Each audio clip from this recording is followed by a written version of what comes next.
Well, there you have it. Another crazy, unpredictable night of 2022 NFL football. The Chicago Bears come in and wallop the New England Patriots.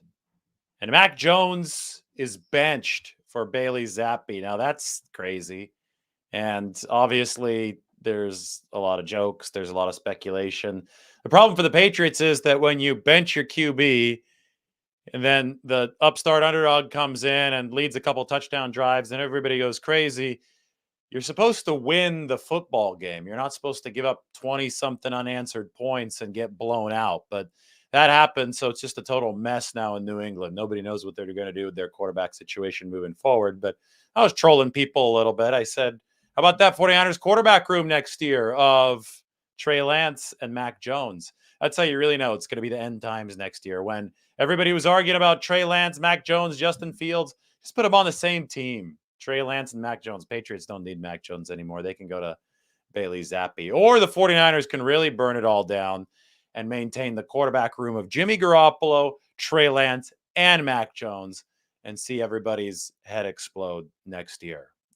It's all in good fun, though. And I don't know what the Patriots are going to do. I do know that Bill Belichick's career record without Tom Brady is 74 and 82. So the longer that this goes past that divorce, the better that Tom Brady looks. Because Bill Belichick was a losing coach with the Browns, and he has been a losing coach this year with the New England Patriots, at least for sure this year without Tom Brady. Last year ended up bad with Mac Jones as well. Got off to that hot start, but started to cool off a bit. So anyway, we talk about the quarterback play caller partnership and who deserves more credit, who deserves less credit. It's obviously different in every single quarterback play caller partnership. They're all their own unique dynamic, but that Brady, and Belichick wasn't the play caller. I get it. So we'll say the quarterback coach dynamic. Brady obviously was tugging a lot of that boat in New England. Anyway, let's talk some 49ers football. I have an article up for you. It's right here, unless you want to talk more Mac Jones to the 49ers rumors. I thought those would be done last year, and I'm just kidding. They're not going again right now. It's just going to be fun to talk about until we could start talking about Kirk Cousins to the 49ers rumors again with Kyle Shanahan. Anyway, what I have ready for you today is some discussion about screen passes. The 49ers, and I wrote this in this piece today, the 49ers have a below average running back screen rate since 2019. And this is something that we can visualize up on the screen because this is important because screen passes, as the 49ers saw yesterday by watching the Kansas City Chiefs offense roast them, screen passes are great mitigators of pressure and great mitigators of aggressive opposing pass rushes. So take a look at this right here. The 49ers screen pass rate since Kyle Shanahan took over as coach in 2017. Blue is above average, red is below average. And the first column right here is the number of screen passes thrown to running backs.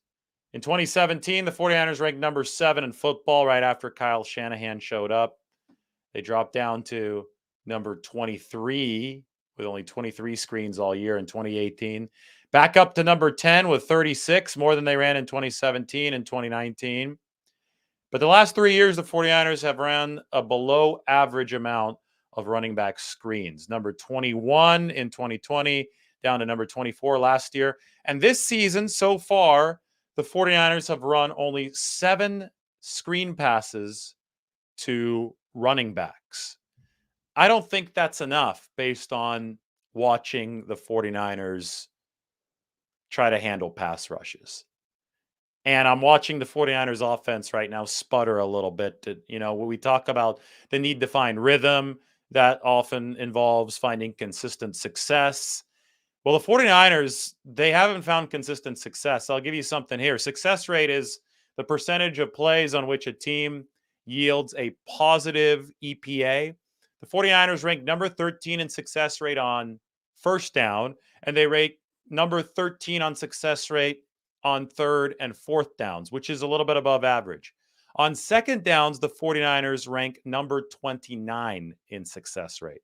So they're above average on first and third downs as far as consistency goes, but everything just falls apart on second downs. And to me, that is a clear sign of suboptimal play calling. Because you have the same players, you have the same quarterback, the same linemen, the same weapons on first, second, and third down, and you're telling me that your rank is going to be consistent through first, third, and fourth down at ranking number 13 in the league as far as success rate consistency, but it's going to be way down at number 29 on second down. I think something's wrong with how the 49ers are binding these plays together. And their third down success rate is so frequently correlated with whether or not their offense has a good game. And I know that's going to be generally correlated in all football, but the 49ers live and die by their third down success rate because what they're doing is they're pushing all of their marbles, all their cards into the middle of the table on third down. And that's because they haven't been good enough on second down. That's because they're number 29 in the league in second down success rate. And to me, so much of this is because the 49ers are not properly and sustainably mitigating opposing pass rushes. And the oldest trick in the book in football to mitigate an aggressive pass rush is the running back screen pass. And the 49ers have run a below average running back screen rate since 2019. So that's what I asked Kyle Shanahan about today. That's what I delved into a little bit today because with Christian McCaffrey, the running back that the 49ers just picked up, the 49ers have the back in the league that's run more screens than any other running back in the entire NFL. This is a screen specialist. Christian McCaffrey is shifty, he's quick, he's fast. He's not the biggest back, right? But that helps on these screen passes because he can kind of get lost there. He can lost from the defense. He can find the opening. He could sit down in the opening. He could run the appropriate route, and then he could squeeze through his blockers and he could dart downfield. Christian McCaffrey runs a lot of screens for a reason, or at least I should say he has run a lot of screens for a reason, and that's because he's good at it. Over the past few years, the 49ers have run primarily wide receiver screens. In fact, this season, they've run a ton of wide receiver screens. We're talking 33 wide receiver screens to rank them number 7 in all football, but they've only run those 7 running back screens. There's a difference between a wide receiver screen when you flip it out to the outside right after the snap and a running back screen when you let the pass rush, you sucker the pass rush in. Those of you wondering what a screen pass is, I know some of you probably new football viewers here. Screen pass is when you take advantage of the opponent's aggressiveness and you use that defense's aggressiveness against it because you sucker pass rushers in toward the quarterback. The running back camps in right behind them. You toss it to the running back, and then he has theoretically open space to roam in because that pass rush got a little bit too excited. We saw the 49ers victimized by a running back screen pass yesterday, and that was Jerick McKinnon. Now, to me, this was either fitting or ironic or whichever way you want to put it, because Kyle Shanahan back in 2018 signed Jerick McKinnon. He was a free agent. He had played for the Minnesota Vikings before, and McKinnon was going to be a dual threat running back, a guy that could take carries out of the backfield, but also catch passes out of the backfield, which by extension meant screens. Now, McKinnon tore his ACL right before the season began. And that's a big reason as to why this happened right here. The 49ers ranked number 23 in screen passes in 2018 because in 2017, they inherited Carlos Hyde. He had decent hands. He was able to catch some passes out of the backfield. In 2018, they didn't feel that they had that ability out of the backfield with McKinnon hurt. In 2019, they were able to find some more hands for that running back room. Breida got better. Tevin Coleman joined the team, so they went back up to number 10. But in 2020, 2021, and 2022, the 49ers have not felt comfortable enough, at least so far, to run a robust running back screen game. So instead, they've been running the screens to wide receivers. And as I just explained, screens are, especially the running back screens, are meant to sucker the defense in so you can burn over aggressive blitzes. Wide receiver screens, not always the same thing, right? You flip it out quick. You set up the blocking. Your blockers scurry out to block ahead of the play. And those have a different type of usage. There's a different time and place for wide receiver screens. I think the time and place for running back screens of this 49ers offense is now because Steve Spagnuolo was running some aggressive blitzes against the 49ers. 49ers had trouble picking some of those up. There was the interception, obviously, from Jimmy Garoppolo at the end of the first half, where I really think that the primary outlet read on some of those plays needs to be Christian McCaffrey moving forward. And I get it. They didn't fully integrate Christian McCaffrey in 2 days before this game, but he should be fully integrated into the offense by Sunday when the 49ers face the Rams. And we can count on the Rams to bring some aggressive defense against the 49ers. But the glory of having Christian McCaffrey on this football team for the 49ers is that he is such an effective screen runner. And the 49ers can raise their rate here in 2022 to something in the blue. I think they need to be above average in running back screens because, guys, this is going to create a domino effect for the entire 49ers offense. You have other weapons downfield. You have George Kittle. You have Brandon Ayuk. We can go on and on through the weapons, right? We know that the 49ers have at least 4 or 5 other guys to throw to. Kyle Juszczyk probably won't be part of that cadre of players this week after he broke his finger.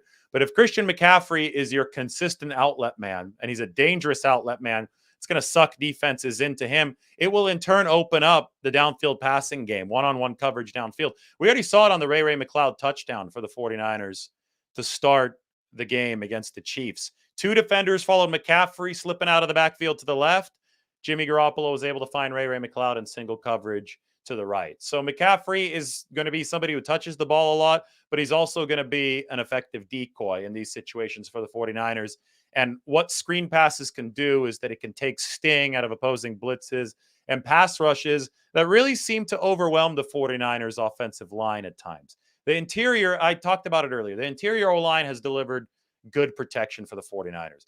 But they have problems with Mike McGlinchey at right tackle, and they even had some problems with Trent Williams coming off the high ankle sprain at left tackle. And we talk about cohesion, and the 49ers currently don't have it. There are way too many drive detonating plays, often coming from some blitzes against the 49ers.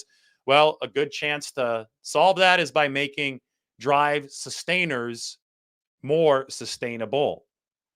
Against Carolina, the 49ers faced a lot of cover zero.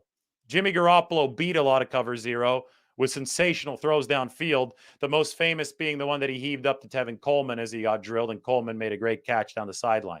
I don't think you can expect that play to be made every single time. Sometimes you have to have an easier outlet, and we saw the 49ers take advantage of the easier outlet a couple times in this game against the Chiefs. One was as Garoppolo got drilled, he did find Christian McCaffrey, and that was a nice play, and it picked up some important yardage for the 49ers. Then Garoppolo on third down found Kyle Juszczyk. That was the play, unfortunately, on which Kyle Juszczyk broke his finger, shedding the tackle with the stiff arm from Justin Reed. But both of those plays worked. Both of those plays are well within Garoppolo's capabilities, and I think both of them represent tickets for the 49ers to become more cohesive, efficient, and consistent on offense. Up that second down rate with some screen passes. I mean, you're number 29 in success rate on second down. And, I think that has something to do with the fact the 49ers have been unable to run sufficient running back screens. They saw the power of the running back screen firsthand when the Chiefs burned them with it with Jerick McKinnon. It's a Dante Pettis-like moment, revenge tour for Jerick McKinnon, not the kind of revenge tour that the 49ers like.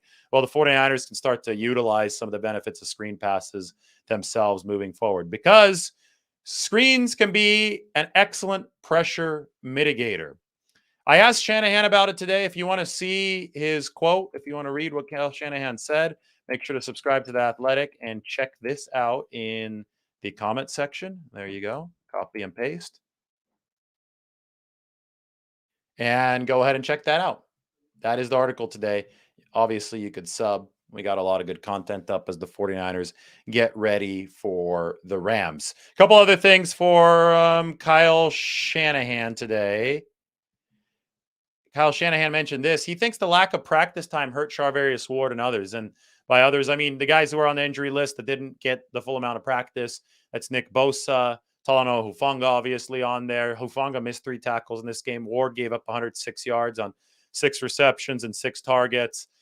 Nick Bosa definitely wasn't himself. I mean, he got suckered into so many of those run plays. He got suckered into a screenplay, speaking of those, to Jerick McKinnon. Jerick McKinnon faked the chip block on him, sprung out, made the catch, sprinted downfield. The common thread between all these players is that they were limited in their practice time over the course of the week. And Kyle Shanahan thinks that adversely affected their play. That was the worst 49ers defensive performance since 2006.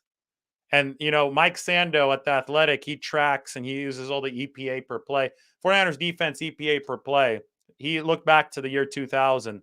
This was the second worst performance since the year 2000, behind only that performance in 2006. I believe it was 49ers Texans in 2006, and that was one of the worst 49ers teams of all time. So just embarrassing that this talented of a 49ers defense would get lit up the way that they did. And embarrassing that some people's take coming from that game was that the offense was somehow at major fault in this game. Listen to this. The 49ers are 1-20 since 1980. So this is since the Walsh-Montana era started, essentially. 49ers are 1-20 when giving up more than 40 points. When your defense plays as poorly as the 49ers did on Sunday, and I brought up numbers yesterday that were even more horrific. I mean, here, we could bring up the numbers for you yesterday. This is the 49ers got outclassed both lines of scrimmage, and I had the graphic here for you. 49ers, 9.1 yards per play. It was 10.2 before garbage time. This was by far the worst defensive performance of the Kyle Shanahan era in terms of yards per play. They gave up all these points right here, 44 points, gave up way more yards per play than the defense did against the Saints in 2019. And then now that we have more context today, we can very calmly say, and we can confidently say, that this was the worst 49ers defensive performance since 2006. So stop it with this offensive blame. This was historically bad defense. That's all you really need to say about this game. To put things in perspective for you, the Buffalo Bills beat the Kansas City Chiefs the week before on the road, and they scored 24 points to do it. 24. Guess how many the 49ers scored? 23. And they got blown out. So one more point for the Bills was enough for a win against Kansas City the week before. But if the Bills had been accompanied by the 49ers' horrific defensive effort when they played the Chiefs, then the Bills and Josh Allen would have been blown out.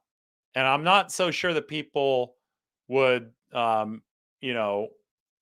treat Josh Allen and Jimmy Garoppolo fairly, and the offense is fairly in this situation. They probably would excuse Josh Allen, but not Jimmy Garoppolo. And this is not to excuse the 49ers offense. They made their share of mistakes. The 49ers were outplayed in every facet of the game. But when your defense is historically bad, the defense is on the top of the blame list. That's the way that it should be. You don't have to squeeze in, the QB, this, that, with a bunch of qualifiers. You could tell it how it is. You don't have to be afraid to tell it how it is. And this is how it is. When you give up 40 plus, you can't reasonably expect to win a football game. Now, the one win that the 49ers have since 1980, when giving up over 40 points, has come with Jimmy Garoppolo as their quarterback. That was the New Orleans game in 2019. They won 48-46. So it should allow for some more appreciation for just how special that performance was from the 49ers. Shanahan, Garoppolo, everybody on lockstep, perfect cohesion.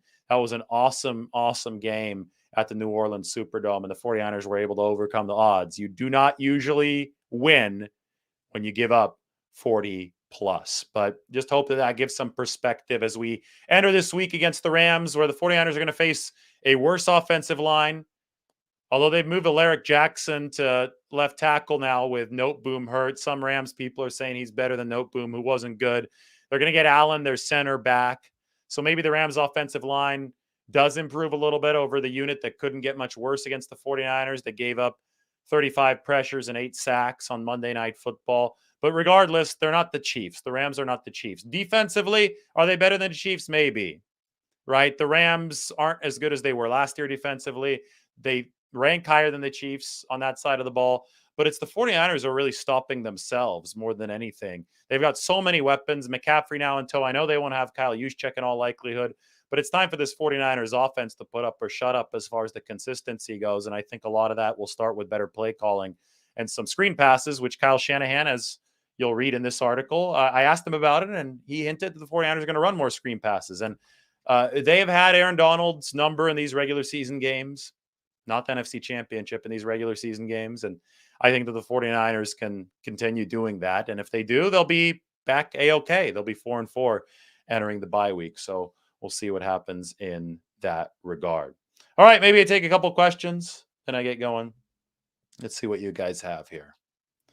With Carolina, Christian McCaffrey ran more screens than any other NFL running back this season. Maybe fix that 49ers below average screen rate. We could put that one back up on the screen, pun intended. And here you go. Any questions right now about Monday Night Football, the 49ers, Mac Jones joining Trey Lance on the roster next year? All that you need. We'll give you a couple minutes and then I'm going to get going. Take a little bit of a rest. I deserve it. It was a tiring day yesterday. Got laundry day tomorrow. Back at the facility on Wednesday. Yep, Fernando's right. Garoppolo on the offense could have scored 41 and they still would have lost because the Chiefs scored 44. So, I mean, it wasn't happening with that defensive effort in that game. I mean, even in the 2019 game against the New Orleans Saints, the 49ers defense had a string of either stops or slowing down the Saints defense in the middle of the game. 49ers defense did not do that against the Chiefs. The Chiefs, if not for the clock at the end of the first half, would have scored 7 straight touchdowns. There was no resistance. This was on the defense. Don't let people gaslight you and be like, oh, this was on Jimmy Garoppolo. This was on, this play call. Yeah, the 49ers can have better play calling. They can eliminate that error from the quarterback position. Mike McGlinchey could be a whole lot better. But in a game where your defense cannot stop a nosebleed, where it's historically bad, they're at the front of the list. Stay consistent. They're at the front of the list in a game like this one. The 49ers hope to get Jason Verrett back this week. They do. We'll see. By Wednesday, we'll know if he's been activated from PUP. And they could activate him and stash him, too, to give him a little bit more time if they don't feel that he could be ready. I mean, yeah, it's a very average Chiefs defense, but the 49ers scored 23, and the Bills, who are the best offense in the league, scored 24 the week before. So, I mean, there's a chance the Chiefs are improving defensively. 23 also isn't nothing. It's not like, you saw Tom Brady get shut down. Didn't he only score 3 against Carolina? Another good quarterback was nearly blank this weekend. It's escaping me right now. I mean, the league is a mess this year offensively. It's like the Bills, the Chiefs, and everybody else, right? I guess the Dolphins won the other day. The Jets, they're 5-2. But yeah, 23 points is nothing to scoff at, especially when you're seeing all these other quarterbacks. Aaron Rodgers lost to Washington. Brady loses to Carolina. Rodgers loses to Heineke and Washington. I mean, these QBs are all thrown up over themselves, and the 49ers put up 23. I mean, it's not the end of the world. It wasn't the worst game. Could they have put up 30 with a little bit better execution if Jimmy Garoppolo doesn't throw that pick and throws a touchdown instead? Fine. They put up 30. And guess what? They lose by double digits anyway because their defense couldn't stop a nosebleed. So that's the overarching big picture here that we have to keep in mind. Yeah, I mean, T.Y. McGill had some good pass rushing for the 49ers and for the Vikings in the preseason against the 49ers. We'll see if the 49ers go to him because they need more at that defensive tackle spot. They're hoping that Eric Armstead's going to come back, but might not happen this week with that plantar fasciitis. I don't think that Jed York has his eye on Jim Harbaugh. I think that ship has sailed, although it was fun to hang out a little bit with Jim Harbaugh this weekend. Yeah, I can't believe that the Packers lost to the Panthers as well. We are 19 subs away from 22,000. Why don't you hit that subscribe button? Let's get to 22K. Channel growing really, really fast. Defensive tackle does need help for sure. When is Garoppolo going to win a game when the defense is not at its best? Well, he did so plenty of times last year. The defense definitely wasn't at its best last year for much of the season. This season, let's think. They beat Seattle in week 2. Defense was playing pretty damn well in that game. Then they turned around and they beat the Rams in week 4. Defense was playing well in that game.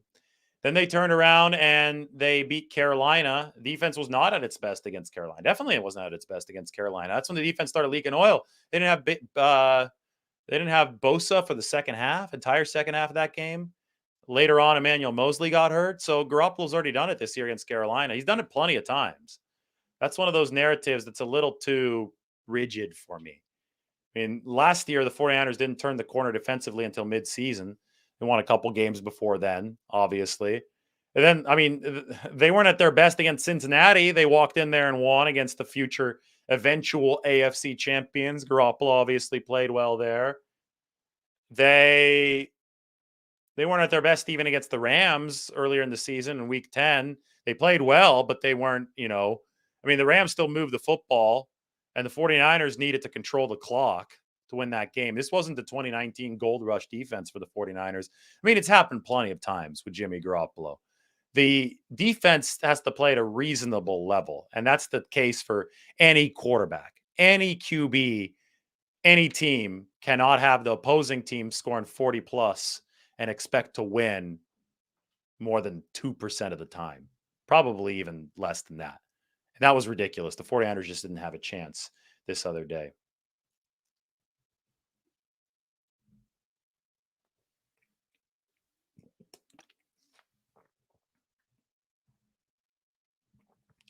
All right, guys, I'm not going to keep it going much longer today. I'm tired. I think I deserve a little bit of a break. Go ahead and check out the article here about the 49ers screen pass rate. Again, I'll put it into the comment section one more time. You take Mac Jones for Jimmy Garoppolo? Are you serious? You see Mac Jones today? I mean, there's good quarterback play. There's mediocre quarterback play. There's terrible quarterback play. We measure it by efficiency. Jimmy Garoppolo is still on the good part of the spectrum. He is way down on the list of the 49ers problems right now, coming out of that game against Kansas City. Mac Jones was so bad that they had to bench him for somebody who's barely played at a level above high school football today. I mean, one of the most, I mean, that interception that Mac Jones threw earlier today was something else. So show some respect to the game. It's not always grass is greener on the other side. Look at what Aaron Rodgers and Tom Brady are currently failing to do, and realize that the 49ers need to play better than giving up 40 plus points per game if they want to turn this around. All right, everybody, like the video, sub to the channel. We're 6 subs away from 22K, so you can make it happen right now. Everybody have a great night. Thanks for joining.